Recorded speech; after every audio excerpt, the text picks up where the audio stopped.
సంవత్సరాల తరబడి ఎన్ని మందులు వాడినా మీ మోకాల నొప్పులు తగ్గట్లేదా? ప్రాణ పెయిన్ క్లినిక్ లో అత్యాధునిక చికిత్స. పవిత్రమైన తిరుమల తిరుపతి దేవస్థానంలో యువకుల పోకిరి చేష్టలు హద్దుమీరాయి. అత్యంత భక్తి శ్రద్ధలతో శ్రీవారిని దర్శించుకునేందుకు వచ్చే భక్తులతో ప్రాంక్ వీడియోలు చేసి సోషల్ మీడియాలో వైరల్ చేస్తూ పైచాచికం పొందుతున్నారు. క్యూ లైన్లో దర్శనానికి వెళ్తూ కొందరు తమిళ యూట్యూబర్లు భక్తుల మనోభావాలు దెబ్బతినేలా ప్రాంక్ వీడియోలు తీశారు. భక్తులు వేచి ఉన్న నారాయణగిరి షెడ్లోని ఓ కంపార్ట్మెంట్కు ఎప్పటిలాగానే టీటీడీ సిబ్బంది తాళాలు వేశారు. అయితే కంపార్ట్మెంట్ కు తాళాలు తీస్తున్నట్లు యువకులు నటించారు. దీంతో కంపార్ట్మెంట్ లోని కూర్చొని ఉన్న భక్తులు టీటీడీ ఉద్యోగిగా భావించి దర్శనానికి పంపుతున్నారనే ఉద్దేశంతో ఒక్కసారిగా పైకి లేచారు. అంతలోనే వాసన్ వెకిలి నవ్వులతో అక్కడి నుంచి పరుగులు తీశారు.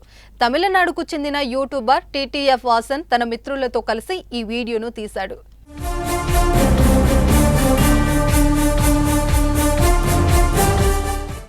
తమిళనాడులో వైరల్ గా మారడంతో అక్కడ తీవ్ర విమర్శలు వెల్లవెత్తుతున్నాయి. యువకుల ప్రాంక్ వీడియోపై భక్తులు మండిపడుతున్నారు. కొందరు నెటిజన్లు టీటీడీ దృష్టికి తీసుకొచ్చారు.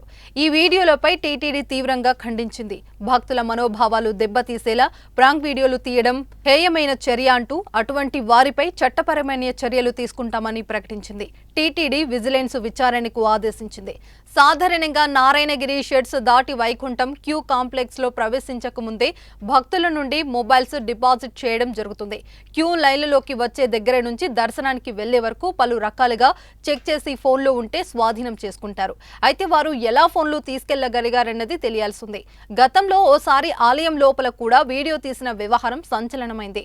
ఇలాంటి వారిని కఠినంగా శిక్షించాలని భక్తులు డిమాండ్ చేస్తున్న పవిత్రమైన తిరుమలలో ఇలాంటి చిల్లర చేష్టలు చేసి దేవుడు సహించడని హెచ్చరిస్తున్నారు.